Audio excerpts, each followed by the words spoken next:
नमस्कार, मैं नेहा जैन, सह आचार्य भूगोल श्री प्रताप सिंह बारठ राजकीय स्नातकोत्तर महाविद्यालय शाहपुरा भीलवाड़ा। आज का विषय बीए द्वितीय वर्ष के प्रश्न पत्र प्रथम मानव भूगोल से संबंधित है। आज हम मानव पर्यावरण संबंधों की अवधारणाएं भाग 4 के अंतर्गत प्रसंभाव्यवाद यानी कि प्रोबेबिलिज्म विचारधारा का अध्ययन करेंगे। इससे पूर्व हमने निश्चयवाद, संभववाद और नवनिश्चयवाद विचारधारा का विस्तार से अध्ययन किया था। प्रसंभाव्यवाद इस विचारधारा के अनुसार माना जाता है कि मानव अपने प्रयासों के द्वारा निसंदेह विभिन्न संभावनाओं का पता लगाता है और उनके अनुसार ही वह प्रगति के पथ पर आगे बढ़ता है।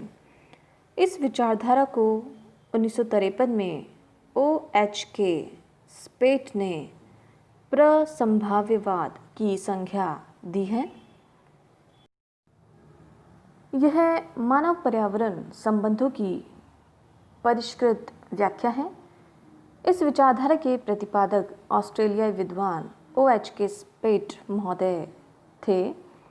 इनके अनुसार वातावरण के साथ मानव संबंधों में प्रत्येक जगह संभावनाएं विद्यमान रहती हैं, परंतु उसमें कुछ संभावनाएं अन्य की अपेक्षा अधिक संभाव्य होती हैं, जिनका चयन कर मनुष्य प्रगति के पथ पर आगे बढ़ता है।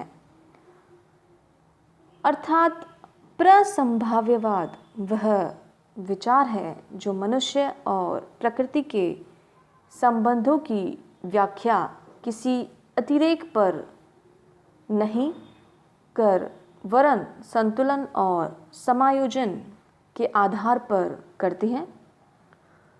प्रसंभाव्यवाद मानवीय क्रियाकलापों के स्थूल व सूक्ष्म परिणामों का प्रेक्षण कर सकता है तथा इसमें पूर्ण अनुभव से प्राप्त ज्ञान के आधार पर संभावित परिणामों की प्राप्ति के आयाम निश्चित किए जा सकते हैं। निश्चयवाद में किसी क्रिया का परिणाम पूर्व निश्चित या एक ही होता है, परंतु प्रसंभाव्यवाद ऐसे परिणामों का प्रेक्षण अनन्य संभावनाओं के परिप्रेक्ष्य में करता है और यह परिणाम स्थानिक कालिक आयामों के संदर्भ में विवेचित होते हैं।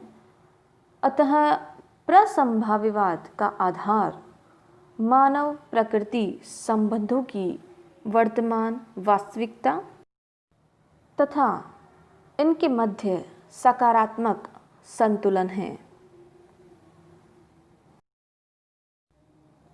इसी की व्याख्या करते हुए पीटर हैगेट ने लिखा है, probabilism is a compromise position between environmentalism and possibilism that assigns different probabilities to alternative patterns of geographic behavior in particular location or environment। अर्थात पीटर हैगेट ने प्रसंभाव्यवाद को मानव और प्रकृति के मध्य समायोजन के रूप में स्वीकार करते हुए लिखा है कि प्रसंभाव्यवाद निश्चयवाद और संभववाद के मध्य समन्वय की स्थिति है, जिसमें एक विशेष पर्यावरण या अवस्थिति में विभिन्न संभावनाओं के आधार पर विभिन्न भौगोलिक प्रतिरूपों का विकास होता है। मानव अपने ज्ञान और बुद्धि कौशल से प्रकृति में उपस्थित प्रसंभाव्यों से जितनी तीव्र गति से अनुकूलन करता है, उसकी विकास की गति भी उतनी ही तीव्र गति से बढ़ती है। इसीलिए जहाँ प्रारंभ में पर्यावरण के नियंत्रण की बात की जाती थी, बाद में प्रभाव तथा तत्पश्चात अनुकूलन को मानव पर्यावरण के संबंधों का आधार माना जाने लगा। यही प्रसंभाव्यवाद का सूत्र है। ये थी मानव पर्यावरण संबंधों की प्रमुख अवधारणाएं और उपर्युक्त इन सभी विचारधाराओं के अध्ययन से यह स्पष्ट होता है कि मानव पर्यावरण अंतर्संबंध भूगोल की महत्वपूर्ण विषय वस्तु है। जर्मनी के अधिकांश भूगोलवेत्ताओं ने पर्यावरण को शक्तिशाली मानते हुए नियतिवाद को स्वीकार किया। विज्ञान और तकनीकी के विकास के साथ प्रकृति के नियंत्रण में कमी आई तथा मानव ने कई क्षेत्रों में प्रकृति को परिवर्तित कर अपने अनुकूल बनाने में सफलता पाई है। यह मानवीय प्रभुत्व की संभववादी विचारधारा है। उक्त दोनों विचारों को अतिवादी मानते हुए अमेरिकी और ऑस्ट्रेलियाई विद्वानों ने कहा कि मानव पर्यावरण के मध्य संघर्ष अथवा शक्ति प्रदर्शन का संबंध नहीं होता, अपितु समायोजन का संबंध है। प्रकृति द्वारा निर्धारित सीमाओं में मनुष्य अपने बुद्धि, कौशल, चातुर्य आदि से वातावरण से अनुकूलन तथा उसका रूपांतरण कर समायोजन स्थापित करता है। प्रकृति द्वारा प्रदत्त संभावनाओं या सीमाओं में मानवीय छांट स्वतंत्र होती है तथा वह मानव के विकास के स्तर और उसकी आवश्यकताओं पर निर्भर होती है।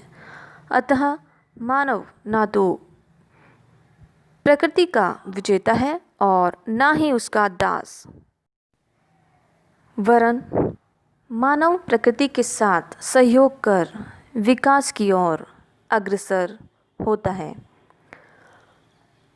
प्रकृति की उपेक्षा का परिणाम विनाशकारी होता है। वर्तमान में हरितगृह प्रभाव, ओजोन क्षरण, विश्व तापमान वृद्धि, उच्च अक्षांशीय हिम का पिघलना तथा विभिन्न प्रकार के प्रदूषण आदि इसके ज्वलंत उदाहरण हैं कि मनुष्य प्रकृति की उपेक्षा अगर करता है तो उसके परिणाम भी विनाशकारी होते हैं। इसीलिए मनुष्य को प्रकृति की सीमाओं में रहकर कार्य करना होता है।